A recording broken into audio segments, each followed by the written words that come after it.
What's up, YouTube? Mentored one here. Got another philosophy chat for you. This time we're going to talk about duality, good and evil. That's the main duality, I think. But let me start with duality in and of itself, because um, duality really is the basis of our consciousness. Without duality, we really don't have any perception or awareness of anything. What I mean by that is, if you split time to past and present, you have consciousness of time, cause and effect, events. Without that duality, without that dichotomy, that split of understanding one thing in relation to another, how would you define any type of consciousness or perception or experience? You really can't. And it might be that that's really as far as metaphysically speaking, philosophically speaking, that might be the underlying difference between man and animal with consciousness. And if you think about it, light and dark. How do you even begin to understand what darkness is unless you have light, or vice versa? How do you understand what left is without relation to right? You really can't. I've thought about it a lot, and of course I'm open to discussion on this. But without duality? What does anything mean? You know, even yourself. You only know that you're yourself, that you can say I, me, because you can say you. You can say not me. Without that distinction, without that duality of individualism versus others, you don't have any perception of yourself. So that concept, I think, underlies a lot of our consciousness and understanding of things around us, without which we have no awareness, perception of the world at all. So having understand what I mean by duality, I hope that's clear enough. This is the question of why do we, what happened? Why do we have this dichotomy, this duality, where we can't see the world unless we see black and white, left and right, right and wrong, good and evil? That we have to have something in relation to another. And I would gladly accept a discussion and a challenge on how you define something without relating it to something else. It's the basis of all of our understanding and knowledge and everything. But what we're talking about here may be good and evil, because that's one of the biggest ones. It goes back mythologically to the dawn of when man began to understand things, write things down, record things. That there was good actions and evil actions, and hence good and evil people.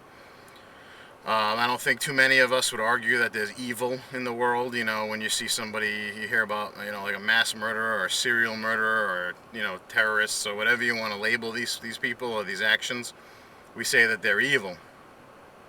Only because we know that not doing that, or that, doing charity or helping people or saving lives is good. So by contrasting those two, we understand what they mean. Does that mean that evil in and of itself can be understood?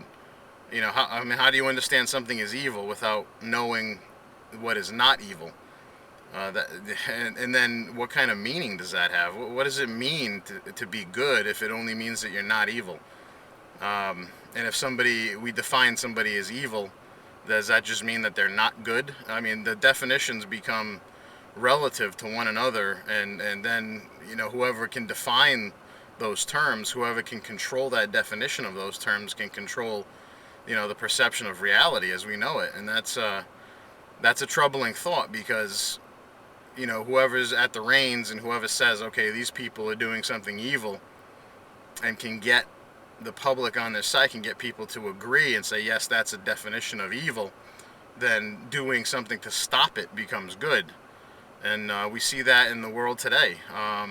Terrorists have been labeled as evil, and what they do and what they perceive in the world is evil. So us trying to stop them, or railing against them or whatever, is considered to be good.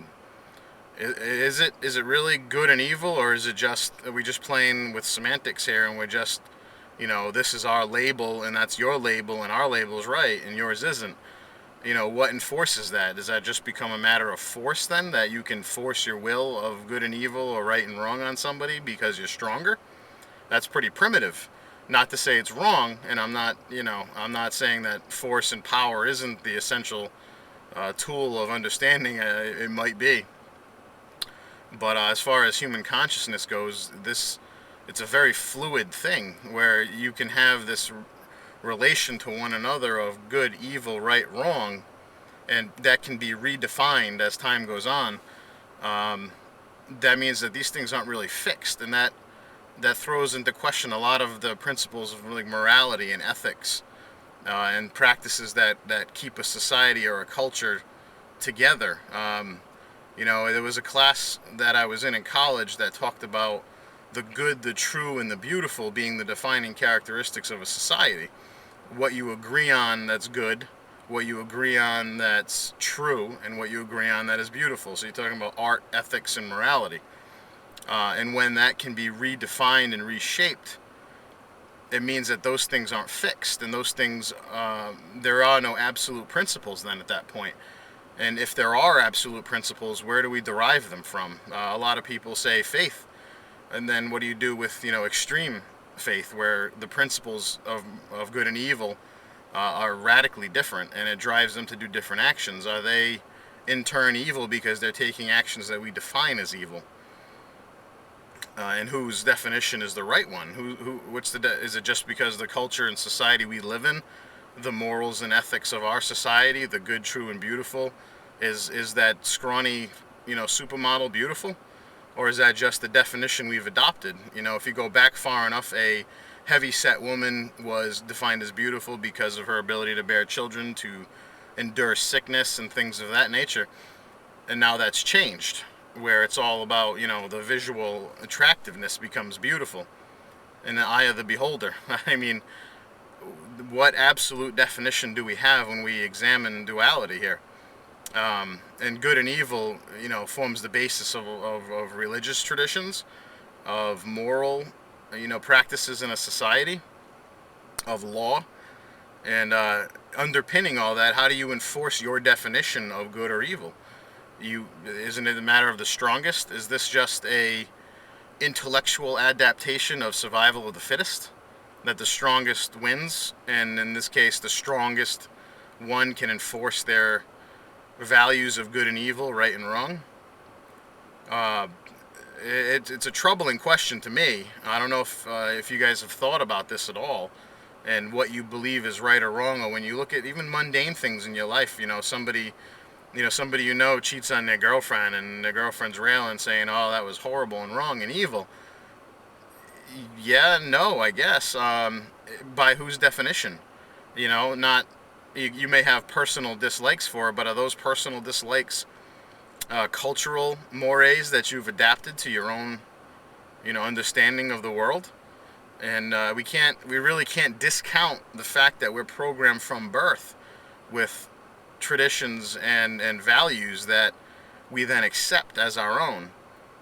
And when you stop and think about where these things come from, how they change, how they're adapted to begin with, I think there's a primitive root going on here. You can look at pain and pleasure as the source of a lot of these things.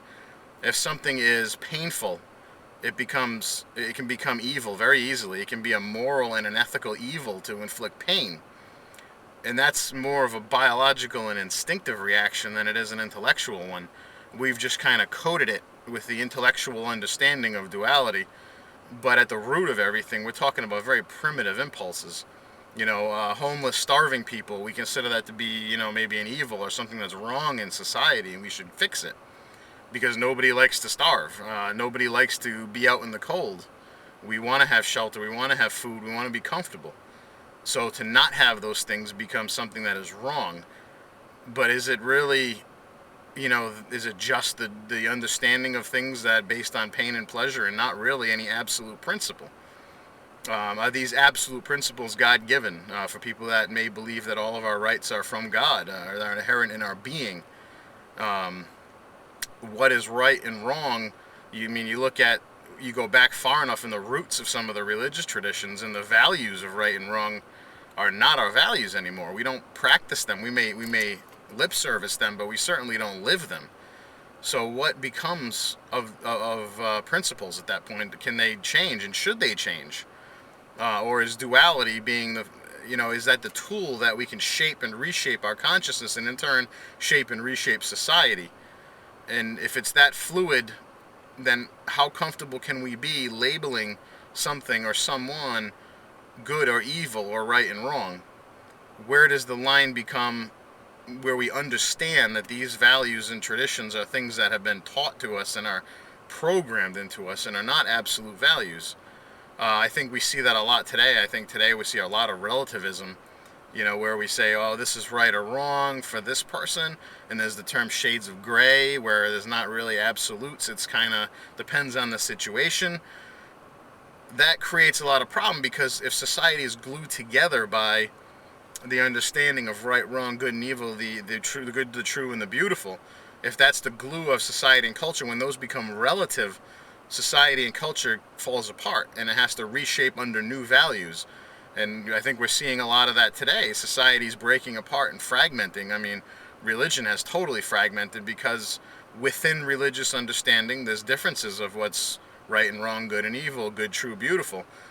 And different sects or different groups believe those different things, and they go off and be their own little, tangent. So the absolute principles have failed to bind together even the oldest traditions of mankind. So we understand maybe inherently that these things are relative and that they do change, and maybe they should change, maybe they shouldn't change. But when they do, it usually comes with us losing that conscious perception of the society being together, and it becomes one of, every man for himself. If there's no solid glue holding everybody together, it becomes what you believe is good, true, or beautiful, what you believe is good and evil. And so duality is more of a function of human understanding, and I think underpinning it are really some primitive things, like pain, pleasure, do to others what you want done to you, golden rule that, Christ taught from the Bible, for instance. But I think it's a fundamental instinctive thing. Don't kill somebody because you don't want to be killed. Don't steal from somebody because you don't want to steal. Now, are those absolute moral principles, or are those just, primitive, almost animal things being given symbolic expression by saying it's evil to cause pain?